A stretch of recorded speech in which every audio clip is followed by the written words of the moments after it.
Are you going to just sit there? As compared to what? Standing? Not standing, rowing. Rowing?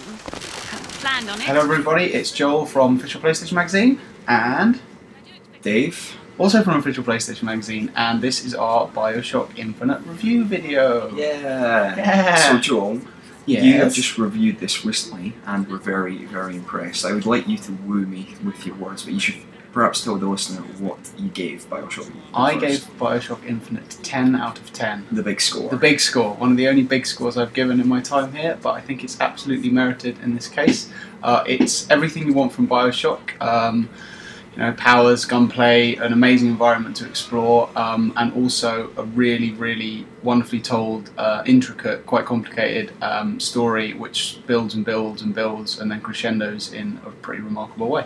Now this is Columbia we're seeing, because that opening looked very much like Rapture at the beginning of Bioshock 1. How is Columbia next to like the submerged it's world? different but similar in that it's a beautifully created and very detailed world, but obviously you've gone from these oppressive dark underwater corridors to what you can see here, which is this expansive gleaming city streets. You know, the sky is everywhere, there's clouds and stuff, and it's you know, brighter, and one of the key differences is that whereas Rapture was a civilization that had fallen and was sort of abandoned when you reached it, you reach Columbia when it's sort of in full flight. It's, you know, you come there on its commemorative annual fair day, and everyone's happy and it's flourishing, and you see the process of it collapsing and the civil war that breaks out while you're there, rather than coming after the fact like you do in the first Bioshock.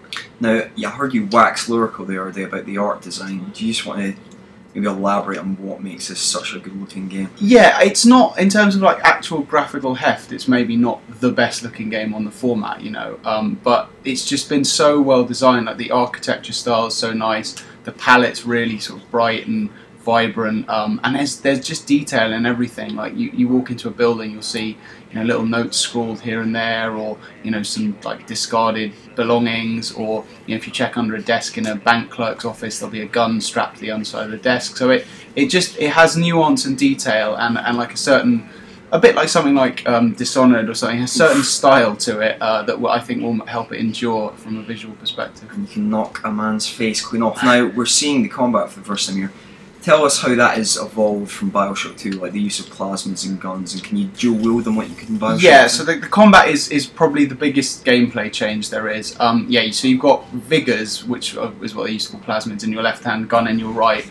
And what we're seeing here is the possession vigor, which you can use to possess machinery or men to work on your side. This one's called Devil's Kiss, which basically throws out like a fireball grenade thing. But the brilliance of the combat is that it takes place in far more open environments this time, rather than rather limited corridors. So you can use the environment to your benefit. You can, you know, if there's a patch of oil set on fire, you can use that. You can use puddles. You can even hop on skylines.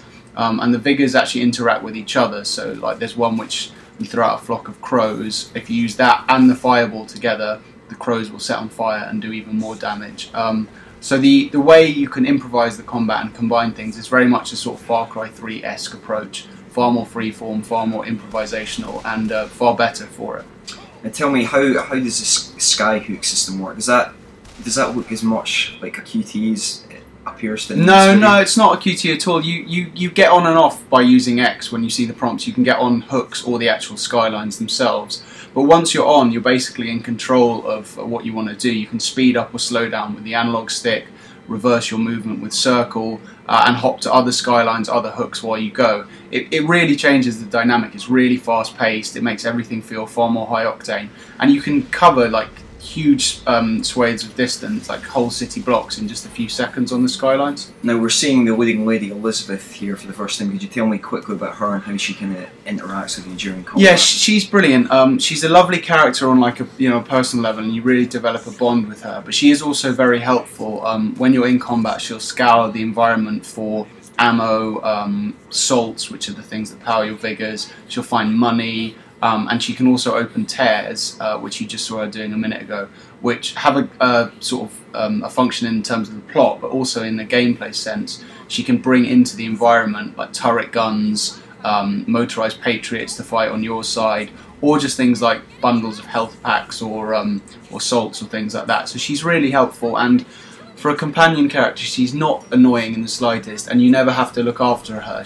When combat starts, she'll sort of scamper off, she'll take cover, and she helps you and looks after you rather than you having to look after her. So obviously you're incredibly enamoured with this. How would you stack it against the other greats in PS3? Is this the best shooter on the system? It's really difficult. It's probably every bit as good as the original Bioshock, which is one of my very favourite games. It might not be as groundbreaking in that people are probably coming to this with far higher expectations, but in terms of what it does, the story it tells, and specifically the level of ambition, I'd say it is up there with the very best games. You know, it's certainly a step above something like Dishonored, which we love, and you know, in the kind of the pantheon of great games, I think it really does deserve to be remembered. Like I say, the ambition in terms of not just the gameplay but the storytelling is remarkable. It's really bold. I think some people will find it a little bit difficult to get on with because it's very high-flung, quite conceptual, a little bit pretentious, as the Bioshock games tend to be. But I would say, I do actually, I would say in a very good way.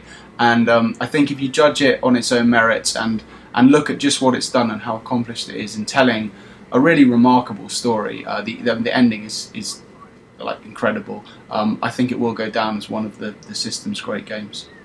Alright, well, Bioshock Infinite is out on 26th of March, and you should all buy it because it's really, really good.